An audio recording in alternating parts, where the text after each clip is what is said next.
Bhatia production house वाले अपनी अगली हॉरर फिल्म की लोकेशन के लिए मीटिंग कर रहे थे। डायरेक्टर संजय रावत अपनी रिसर्च टीम पर भड़का हुआ था। 3 महीने बीत गए पर तुम कदों से एक ढंग की हॉरर लोकेशन नहीं छोड़ी गई। अरे भूल जाओ तुम सभी कि रावत अपनी फिल्म यूं ही किसी जगह शूट कर लेगा। डायरेक्टर रावत ने अपनी बात खत्म ही की थी कि तभी टेबल पर बैठा एक शख्स फुसफुसाया, इनको तो अब सच में एक भूत बंगला ही लाके देना होगा। डरता नहीं है रावत, ढूंढ के लाओ असल का भूत बंगला। मैं तो वहां भी शूट करने को रेडी हूं, समझे। रावत ने अपनी बात खत्म ही की थी कि इतने में कोने में खड़ा एक लड़का सकपकाते हुए बोला, सर एक बंगला है।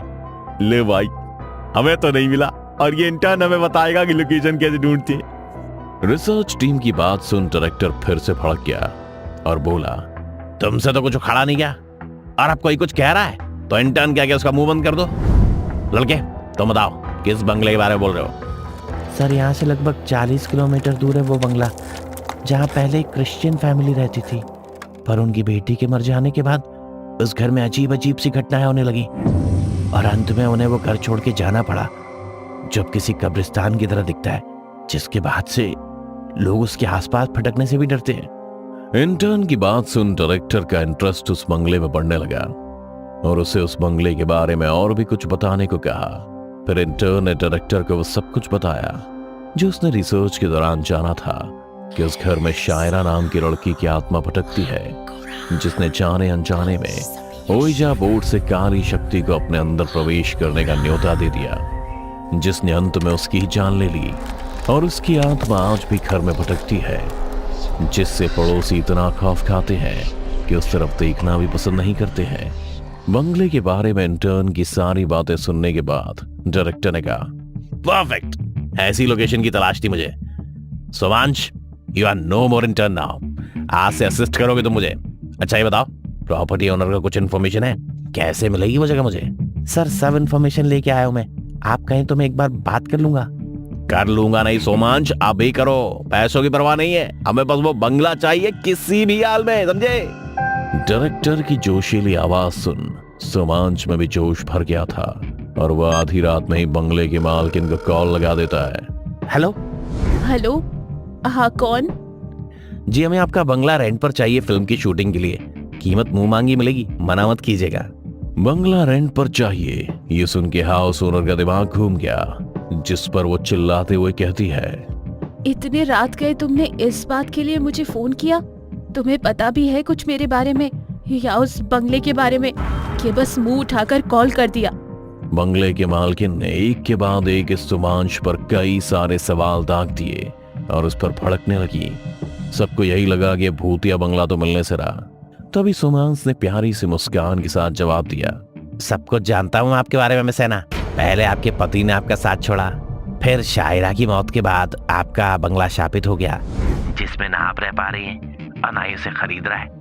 और तो और आपकी नौकरी भी जा चुकी है और सेविंग्स के पैसे भी खत्म होने को हैं।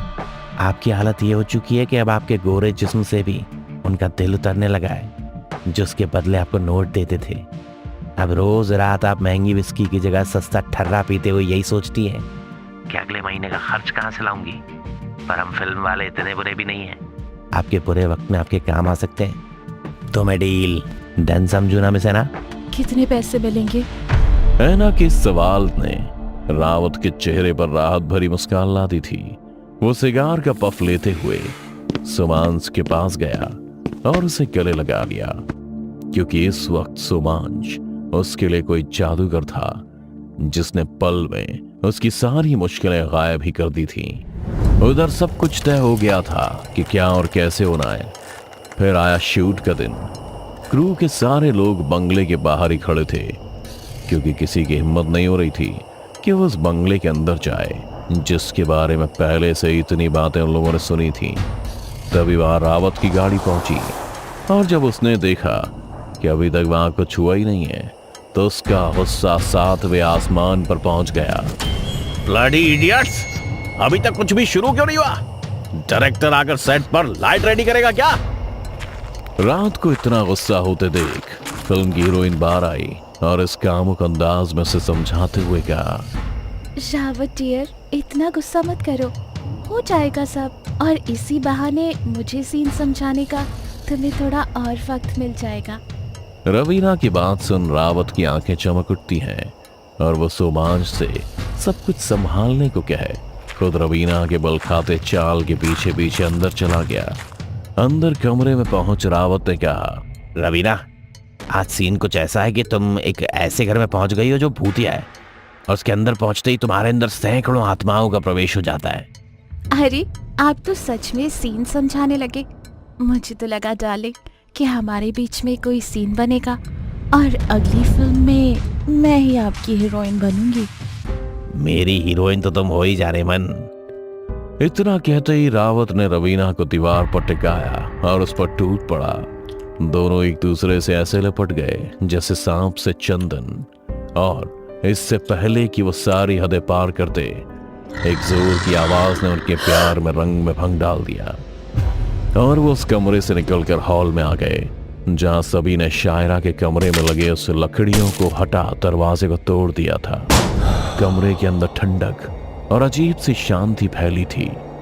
सोमांश ने कमरे की लाइट जलाई जो कभी चलती तो कभी बुझती थी। इसी कमरे में लगा क्रॉस अपने आप ही उल्टा हो गया, जिसे देख रू का एक आदमी चीखता हुआ बंगले से बाहर की ओर दौड़ पड़ा।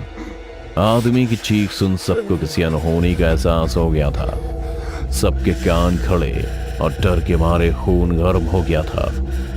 देखते ही देखते सारा क्रू बंगले से बाहर जाने को दौड़ पड़ा, मानो जैसे उन्होंने सच में कुछ देख लिया हो। सोमांश ने भी काफी कोशिश की पर वो किसी को रोक नहीं पाया। अब इस बंगले के अंदर सिर्फ रावत, रवीना और वो ही बचा था। अब बंगले का दरवाजा बंद हो गया। रावत सोमांश से कहता है, सोमांश, ये कौन मजाक कर रहा है हमारे साथ? दरवाजा अपने आप कैसे बंद हुआ? रवीना, रवीना कहाँ गई? क्या हो रहा है यार? क्या हो रहा है यार? मैम अभी तो यहीं थी और ये फोन का नेटवर्क भी गायब हो गया, पता नहीं कैसे। सोमांश गुस्से में अपने मोबाइल को पटकता है। तभी हॉल में लगा टीवी अपने आप चलने लगता है। रावत और सोमांश दोनों को ये समझ नहीं आता कि आखिर ये कैसे हुआ। देखने के लिए जैसे जैसे वो टीवी के करीब बढ़ते हैं वैसे वैसे वो और तेज छिलमिलाने लगता है, जैसे किसी ने एंटीना गलत डायरेक्शन में घुमा दिया हो।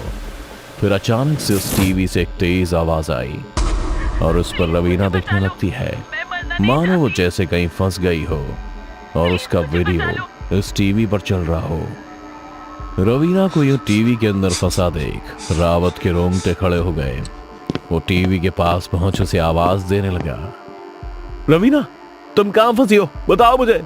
मुझे नहीं पता संजय, प्लीज मुझे बचा लो, मैं मरना नहीं चाहती। इतना कहते हुए रवीना रोने लगती है और मदद के लिए अपना हाथ आगे बढ़ा देती है, जो देखते ही देखते टीवी के बाहर आ जाता है। रावत भी न जाने क्या सोचता है और उसका हाथ थाम उसे खींचने की कोशिश करने लगता है, पर रवीना टस से मस भी नहीं हुई। टीवी के अंदर उसकी आंखें लाल होने लगी और फिर उसने एक झटके में रावत को अंदर की तरफ खींचा और खींचते खींचते उसका पूरा हाथ टीवी के अंदर ले लिया। पर इससे पहले कि रावत को पूरा अंदर खींचती, सोमांश ने उसे जोर से पकड़ लिया, जिसके बाद रवीना ने अपने मुंह से रावत के हाथ को उसके शरीर से अलग कर दिया, जिसके बाद रावत और सोमांश दोनों जमीन पर गिर गए और टीवी वापस बंद हो गया।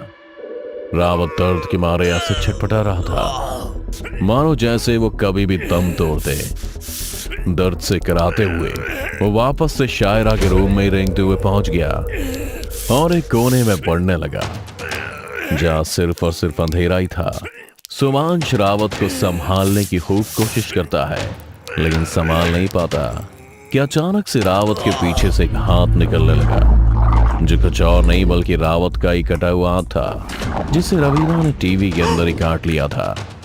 उस हाथ के साथ रवीना भी अंधेरे से बाहर निकली, जिसे देख किसी का भी सिर चकरा जाए।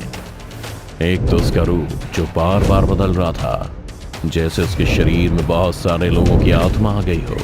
ऊपर से उसकी भयानक हंसी, जिससे पूरे घर में कंपन होने लगी थी।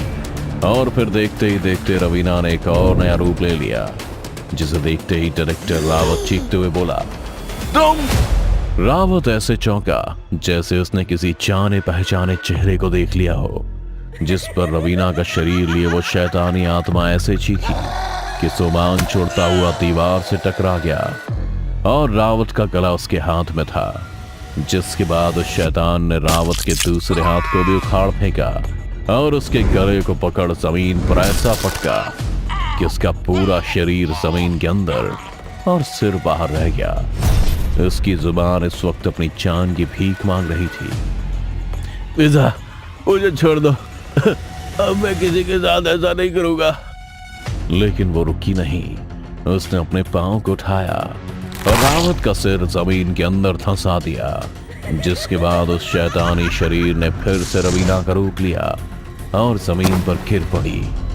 उधर सोमांश की भी बंद होती पलकें अब पूरी तरह से बंद हो गई थी और जब आंखें खोली तो उसने अपने आप को अस्पताल में पाया और उसके बगल में रवीना, जिसके एक आंख में पट्टी और दूसरे आंख में आंसू थे। उसे देखते ही सोमांश ने कहा, कौन थी फिजा? सोमांश के इस सवाल के बाद रवीना की भीगी पलकों ने सब बयां कर दिया कि फिजा भी रवीना की तरह एक एक्ट्रेस थी, जिसे फिल्म देने के बदले में डायरेक्टर ने उसके जिस्म का खूब फायदा उठाया, यहां तक कि शादी का वादा भी किया था। पर रवीना के आने के बाद वो उस पर फिसल गया और उसके साथ ही अपनी रातें रंगीन करने लगा। फिर आखिरी वक्त में फिजा को फिल्म से हटवा रवीना को ले लिया, जो फिजा को बिल्कुल भी पसंद नहीं आया और उसने रावत पर केस कर दिया। जिसके बाद रावत ने उसे बहला फुसला कर अपने घर बुलाया और नशे की हालत में उसे जान से मार दिया। पर यह बात रावत को भी कहां पता थी कि वह शापित भूत बंगला उसकी ही मौत की वजह बन जाएगी। दोस्तों, अगर आपको हमारी कहानी अच्छी लगी हो तो लाइक, कमेंट और शेयर जरूर करें। साथ ही रेगुलर अपडेट के लिए चैनल को सब्सक्राइब करें। और अगर आपके पास भी कोई डर से भरी दमदार कहानी है तो भेजिए हमारे मेल एड्रेस पर अभी।